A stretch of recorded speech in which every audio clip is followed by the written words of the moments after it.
きらめく星々は無数にあれど、なんと楽しみのないこの宇宙よ。 A galaxy full of twinkling stars, yet how joyless this universe is. Hello everyone, it's Dylan from Yu-Gi-Oh! Everything, and welcome back to another Yu-Gi-Oh! Theory. Yu-Gi-Oh! Go Rush is currently airing at the time of recording this video, and I am recording this video as of episode 70. While it was revealed not too long ago that the creator seems to be setting up as the big, bad, godlike villain of the show, I do believe there is another character that has been aiding him along the way. But before we get to her, I think a little backstory is necessary, since I'm sure not everybody watching this video is caught up on Yu-Gi-Oh! Go Rush. During the Season 1 finale duel between Yugioh and Yugioh, we learned what Valkyrians actually are. Yugioh met his end, his literal death, during a battle before the show started, and was revived in front of this mysterious man being dubbed as the Creator. A fitting name, considering he was the person responsible for creating Yugioh, Yugioh, and all the other Valkyrians. The creator referred to Yugioh and all Valkyrians as autonomous pawns who are destined to continue to fight for his entertainment. Every time one of them dies, they can be brought back at seemingly his discretion, and when they are brought back, they are doomed to needlessly enter a battle once again until they perish once more. A sad, brutal time loop for a created, made-up world. Nothing more than cards that can think, as the creator puts it. While this is incredibly cruel, it does put into perspective just how powerful the final boss of Go Rush might be. A character that has godlike abilities to create and fill an entire planet full of unique personalities and people with feelings. Hence, the creator. And while the creator and Otis, the main villain of Sevens, might be the same entity, considering they appear very similar and share the same voice actor, I'm actually not going to get into that piece of this puzzle in this video. So, what do we know about the creator? Well, not very much. We know he created Velgear and thus has the power of creation, but his purposes and intentions are very much a mystery. How far does his reach actually go?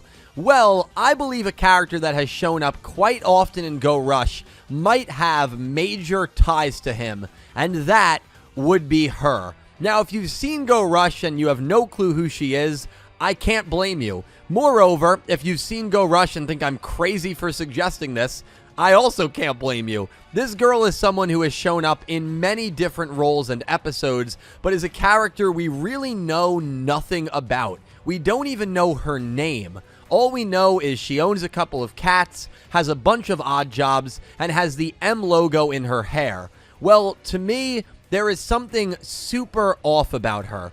I'll be honest, I didn't give her a lot of thought as the series went on. I did think she was going to be important-ish when I analyzed the first ending. In the first ending of Yu-Gi-Oh! Go Rush, we see her lurking in the background of almost every single shot as soon as the main chorus hits. It's really weird. It gives me the vibe that she's following our main crew, or almost even spying on them. Just someone keeping track of the main characters. However, through 70 episodes, this character has not made herself relevant at all. Sure, we see her working at Kawaiitel's dry cleaning shop, or watching Mutsuba Town turn into a spaceship, but all of these are pretty minor things.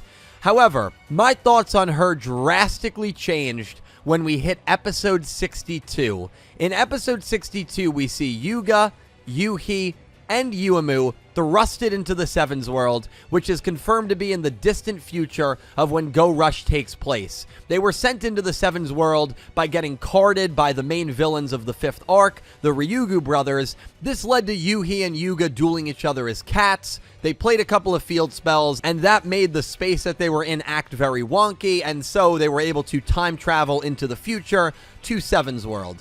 Well, the very first shot we see after the opening credits roll of episode 62 is this.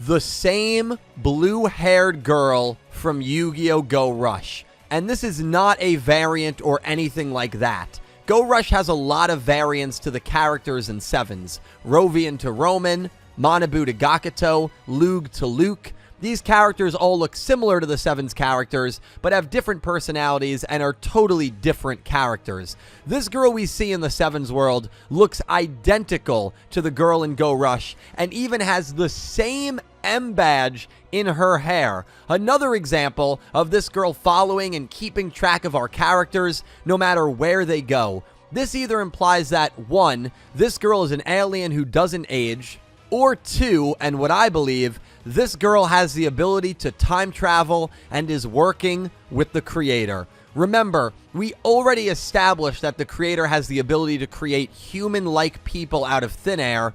Moreover, the relic is what is responsible for carding people and is ultimately responsible for Yuhi, Yuumu, and Yugioh time traveling into the future and then back to the past to current day in Yu-Gi-Oh! Go Rush. The relic is associated heavily with the creator, as it allows the creator to revive Yugioh, as shown in episode 51. So is it crazy to think that the creator has created more things than just the Valgyrians?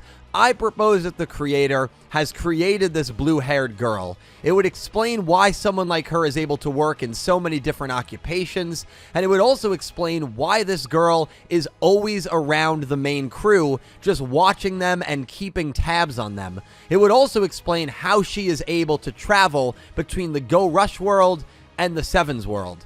In fact, what's the very first mission that our UTS team was shown to go on in this show with Yugioh? It was a mission for her, and it was to help her find her cat. Well, cats have a massive symbolism in this show. What did Yugioh, Yuhi, Yuumu, and all the carded characters turn into when they got carded? Cats.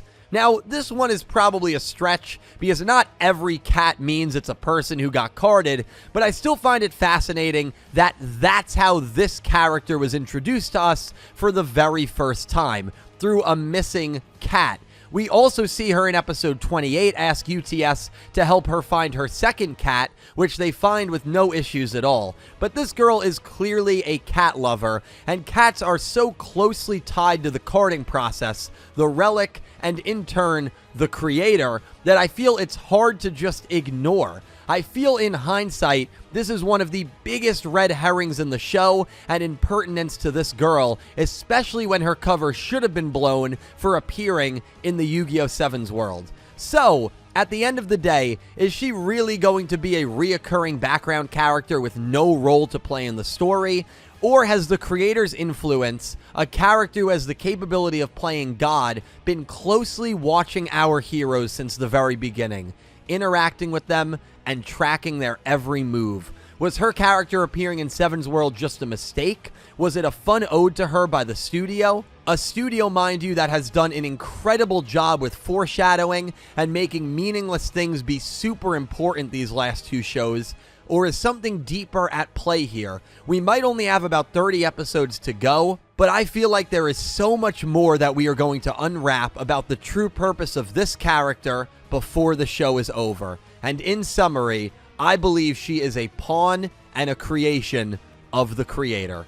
And that wraps it up. Thank you guys so much for watching. Please let me know your thoughts on this theory down below. The cool thing is, Yu-Gi-Oh! Go Rush is probably going to end March of 2024, so we will know relatively soon if this theory is going to be correct or if it's just a crack theory that never transpired. But man, oh man, I really, really believe that this mystery girl is going to be very important to the story, and I'm really intrigued to hear what you guys think about it down below in the comments. Thank you all so much for watching. I appreciate all of you so much, and I'll talk to you next time. I hope you have an amazing day. Take care.